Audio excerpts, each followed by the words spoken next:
When it comes to real estate, we'll refer you to this morning's guest. Who is he? You'll meet him. Coming up next on Carolina People.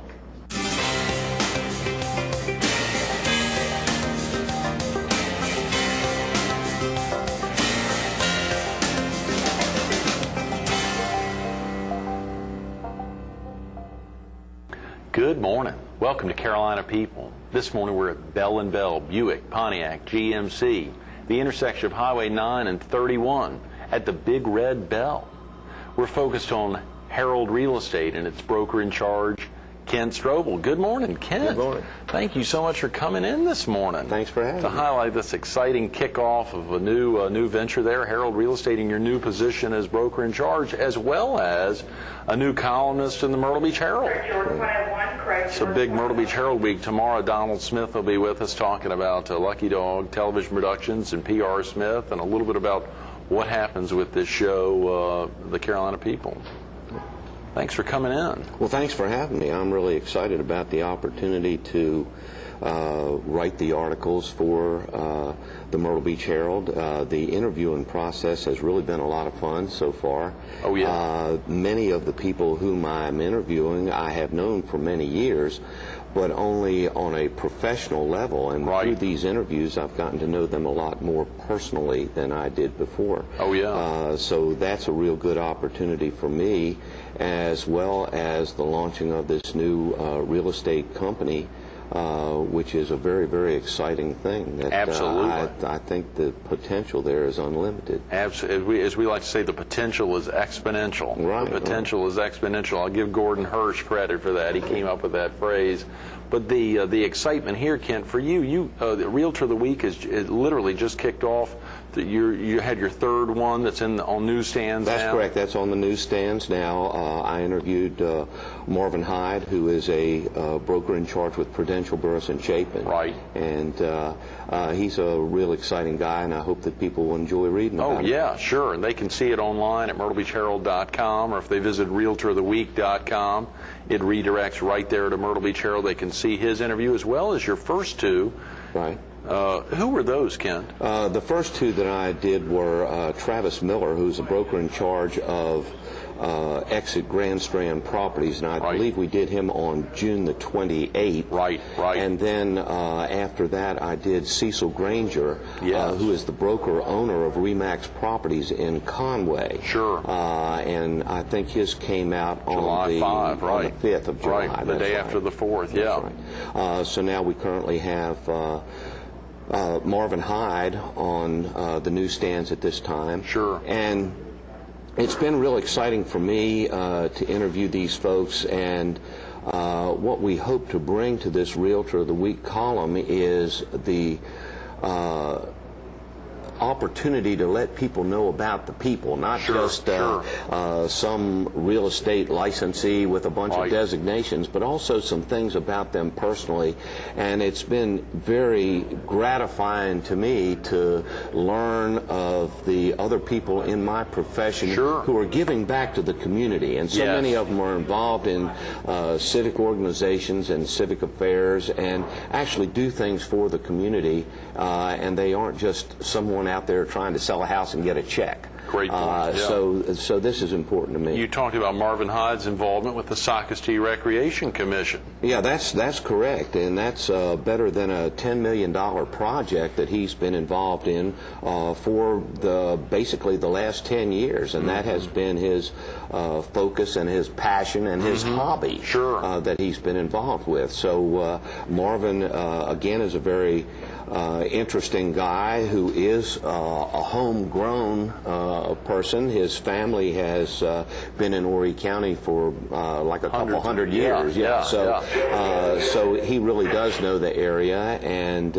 really does want to be involved in the community. Right. So I hope that everybody will enjoy that article that's on the stand right now. Terry Cooper, I know, was instrumental in trying to help get the ball rolling with Sockasty Rec Commission. Of course, Terry Cooper had deep ties here to Bell & Bell. years ago before his untimely death. And so we thank him again for opening the door for us to be here today indirectly. Exciting opportunity there. In addition, highlighting your Realtor of the Week that'll be coming out this Thursday, who's been very involved in the YMCA. You're highlighting they're really giving back. That's correct. And we have a very interesting lady whom we are presenting as the Realtor of the Week this week, which is Penny Bowling, who is the broker in charge of Century 21 Bowling. And she has been very instrumental in the building of the new facilities for the YMCA. Very, very interesting lady. I hope everybody will like the article about her. She has a company which is very, very well known in the Carolinas. They came in first in production in both Carolinas for 15 out of the last 16 years. You're kidding. And the only one that beat her was Century 21 Thomas won it one year. Is that right? Here in North Myrtle Beach. Area. So we really do have quite a presence in the real estate community throughout the Carolinas. I didn't know that. And in addition to being first last year in North and South Carolina, Century 21 Bowling was also fifth in the nation of all the Century 21 companies. That is incredible. So that's pretty fantastic. I had no idea she was moving that kind of helping move that kind of inventory. So I hope everyone will enjoy reading that article about her. That's great. Absolutely. Ken, real quick for viewers who may not, is there a difference between realtors and real estate agents? And if so, what is that? Absolutely. Someone can take a 60-hour course and pass a class exam and then take the state exam and get a license. At that point, they are a licensee. In order to be a realtor, they have to join a board of realtors, such as the one that I'm a member of, which is the Coastal Carolinas Association of Realtors. And with that membership, I also became a member of the South Carolina Association of Realtors. And with that membership, I also became a member of the National Association of Realtors. You have to be a member of a board of realtors to actually use that realtor logo and the term realtor. And one of the main things that separates a licensee from a realtor is the fact that the realtors do subscribe to a code of ethics that is a nationwide published code of ethics for realtors to go by. And this is a way in which we try to hold ourselves to a higher level than what the law requires. The law is the baseline for acceptable behavior, and through the Code of Ethics and the Board of Realtors, we try to hold ourselves to a higher level than that. That's tremendous. I saw a great ad on the back page of the classified section in the Herald this week, highlighting, I think it was an ad from the National Association of Realtors, but highlighting the importance that realtors can provide. And this is not a simple transaction for folks oftentimes. There's a lot that goes into buying or selling a home or a lot or any numbers of pieces of real property.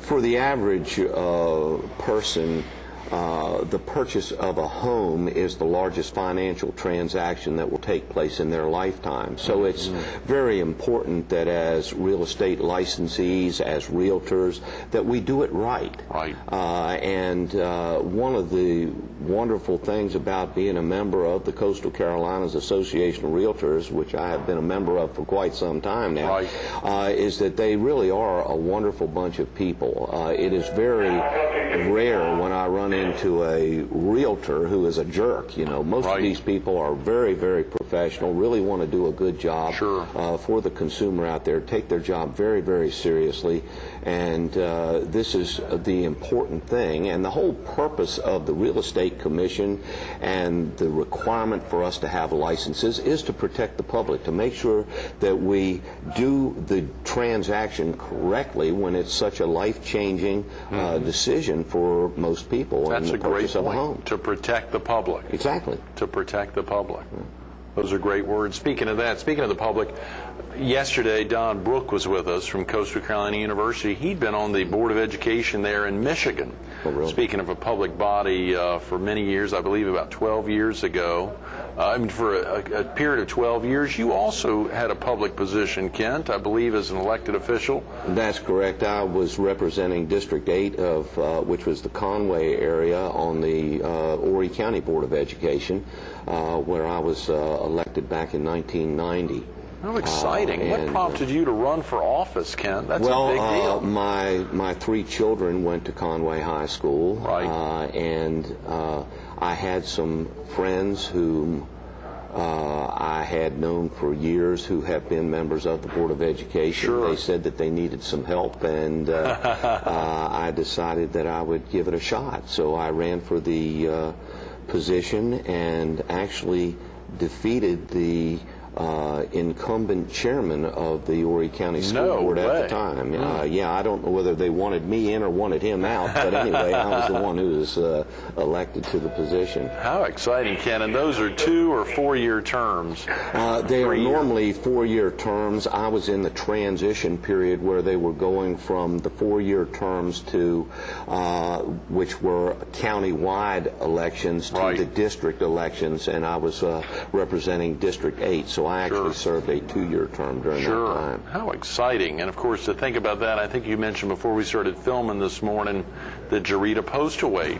had joined the Horry County school system during your tenure there. And I think also you were involved. Were you not the chairman of the superintendent search committee for her predecessor, as well as... That's correct. I joined the Board of Education at a time when there were some changes. We were trying to find a new superintendent, and I was the chairman of the committee when we hired Gary Smith as the superintendent. And at that time, we hired Jarita Postaway to come in as an assistant for Gary Smith. Right. And then ultimately she became superintendent, and as my understanding, did a marvelous job for 10 years until she finally stepped down to go back to West Virginia. So she is quite a wonderful woman, and it was a real pleasure getting to meet her. Absolutely. Ken, are you a Palmetto State native? No, I actually grew up in the state of Maryland. My father was a physician in a small town called Reisterstown, Maryland.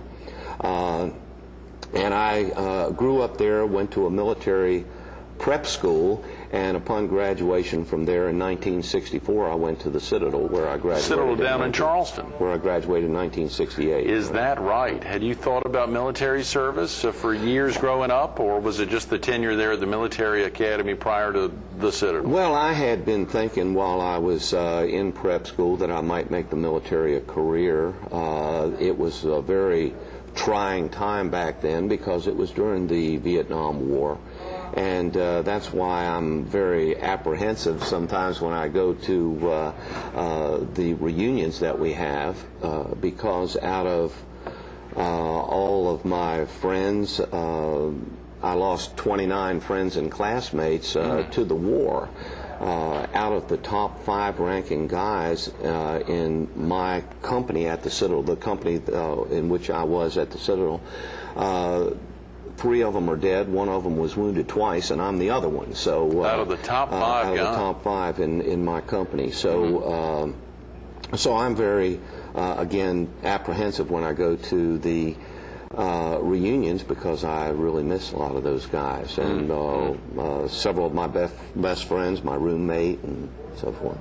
They've since passed away. Yeah, well, they died in the war. In the war, that's tragic. War, yes. I'm sorry to hear that, Ken. Did you remain, I think you served for a short stint there? Just a short time. Upon graduation, I had to finish the summer camp for my commissioning.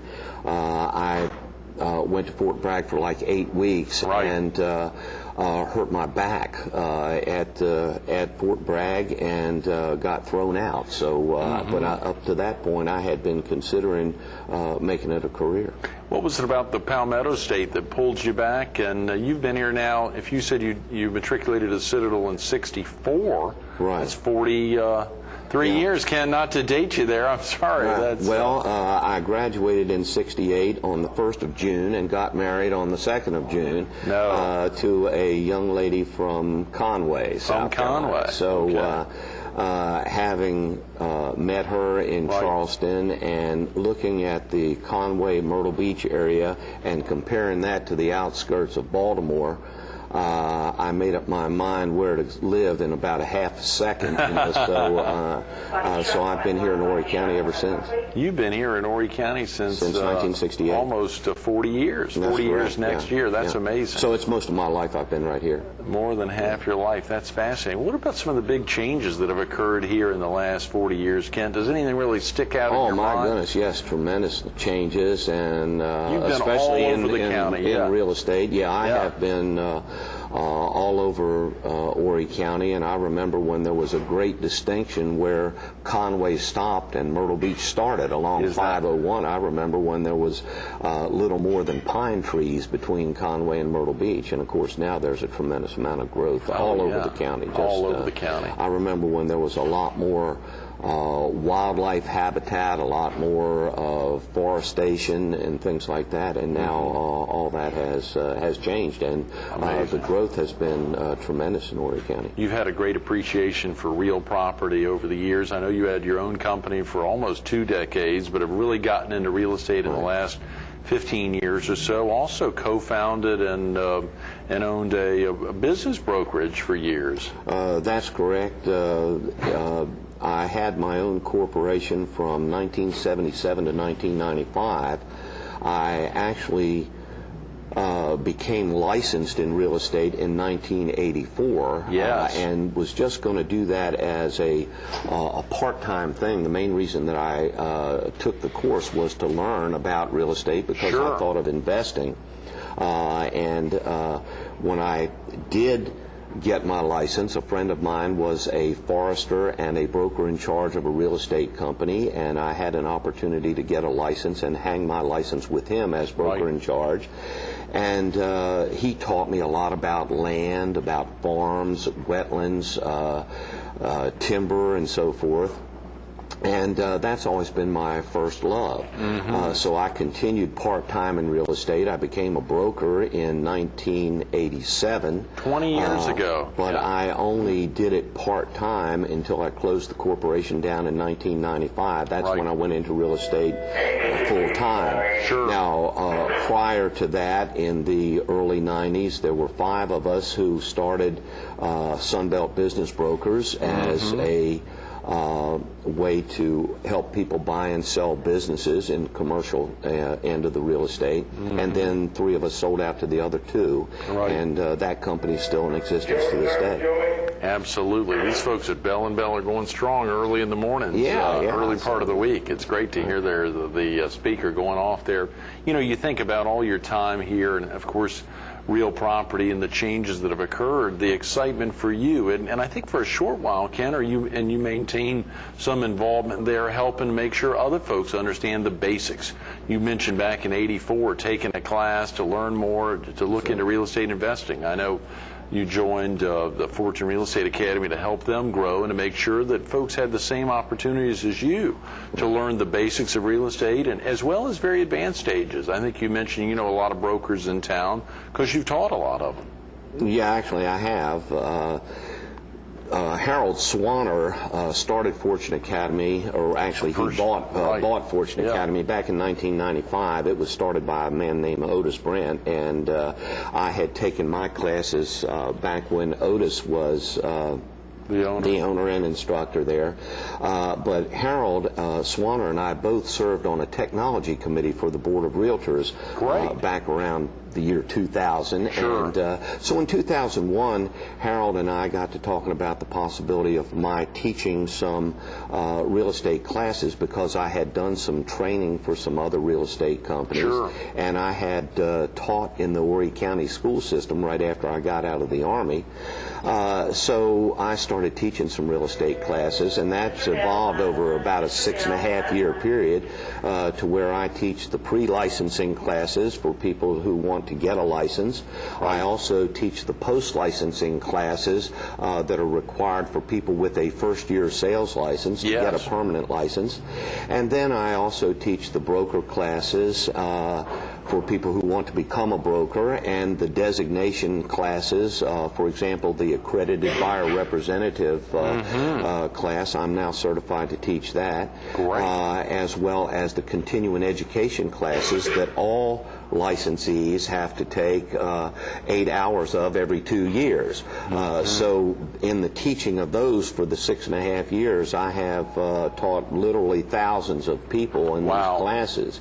And it's very interesting to me to see someone come along right off the street and be in my first year sales class, then come back and take the post licensing classes, then come back and take the broker classes, and start their own companies and do very, very well. And then I still continue to see them when they have to take their continuing education classes. So it's been a lot of fun for me. And I've met a lot of people. You're covering a lot of bases there, Ken. Yeah, really. My Lord. Yeah. Doing this Realtor of the Week profile, and as you said, of course, the opportunity to highlight folks with which you've either taught or worked with, Travis Miller and Cecil Granger, folks that you understand their business inside and out, as well as folks you've helped train. You mentioned, or didn't mention, you mentioned off camera that Marvin also serves as president of the Coastal Carolina Association of Realtors. That's correct. Marvin is the current president of the Coastal Carolinas Association of Realtors, as well as being a broker in charge with Prudential Burris and Chapin. So he has been on different committees through the years as well. He has served on the legislative committee and some other committees as well. How do you go about deciding? There's so many realtors in the area, Ken. How are you going about deciding? And of course, I assume that's a little bit of a joint effort, and I don't want to put it all on you, but there's a lot that's involved in deciding all those realtors in the area, who you're going to profile on a weekly basis. Well, it is tough, and it's hard to decide which one to do. So. There are a lot of them that are very good candidates for the Realtor of the Week. You could do one Realtor of the Day. Yeah, basically, because there are so many out there. So we'll get around to a lot of them over time. But I try to get a cross-section of people who are giving back to the community, people who are in the different areas of readership for the Myrtle Beach Herald. Very good. So we're interested in the Coastal Carolinas Association of Realtors, people who are in Horry County, North Myrtle Beach proper, the south ends of Myrtle Beach, as well as into Georgetown County as well. Where the Herald has a strong foothold, very definitely. Yes. That's very smart to highlight those territories. And as you said, so many of them are involved very actively in their communities, whether it's working for the Socastee Recreation Commission or helping the YMCA, the Grand Strand YMCA. We had an editorial that's in newsstands today about the excitement of helping this last $1 million push for the YMCA for that new green facility they're planning out there on the bypass. In addition, a great piece in our Business Journal this week about this last $1 million push. So a lot of focus there, an opportunity to wrap around great sources and folks that are doing a lot in the community. And with Cecil Granger, for example, he was chairman of the building committee when we built the new Coastal Carolinas Association of Realtors building, the Charlie Brindell building, on the old Air Force Base. So the growth of the Air Force Base has just been phenomenal as well. So there are a lot of things going on. There are a lot of realtors who are involved in not only the things that are happening from a real estate perspective, but also other things that are happening to the benefit of the county and the different communities within the county.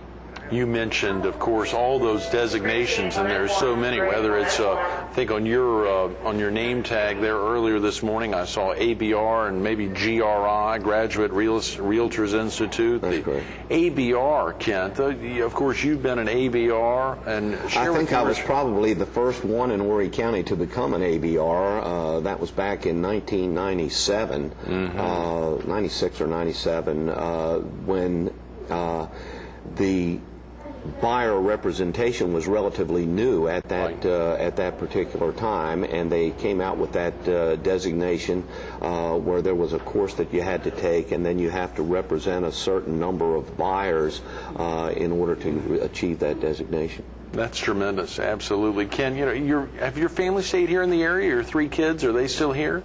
No, my son is still in the area. He works in the Conway, Myrtle Beach area. I have an older daughter, Kim, whose husband is in the Air Force, and they're in Oklahoma, in Moore, Oklahoma. He is stationed at Tinker Air Force Base. It's a right comical thing. They were in Biloxi, Mississippi, stationed at Keesler Air Force Base, and were transferred to Oklahoma 3 weeks before Katrina hit. No, wow. So they left the hurricane place to the tornado place. Oh, no. So then I have a daughter, Teresa, who lives in Charlotte. And then, of course, my son lives here locally. Absolutely. Those are great words. Thanks so much for being with us this morning, Ken. I'm sorry we've run out of time. Great. Thank you. Thank you for having me. Absolutely. Stay tuned to more Carolina People with Kent Strobel, broker in charge of Harold Real Estate, coming up next. Think of that trip down to the Palmetto State 43 years ago, the excitement for a guy up there around Baltimore heading down to become a plebe down at the Citadel, the excitement in those early days. And you heard Kent talk about it, the difficulty at times going back to reunions, knowing that he may or may not see somebody who he had been tight with for over a 4-year period. It's a tough thing, and life can be difficult, albeit you heard him say in that same, after he finished up, it took that half a second to make the determination that Horry County was going to be the right place to be. He's dug in deep, and made a commitment in the community 23 years ago as a real estate agent, 20 years ago as a broker. Now he's making a difference at Harold Real Estate. Check him out online at haroldrealestate.com. Click on the About Us. You can also go there and click on the links and see the incredible depth of Harold Real Estate and the opportunity to really get out and make a difference, not only here, but all over the country, making a difference every day, just like so many of the folks he's profiling with his weekly Realtor of the Week focus in the Myrtle Beach Herald. Check him out at haroldrealestate.com.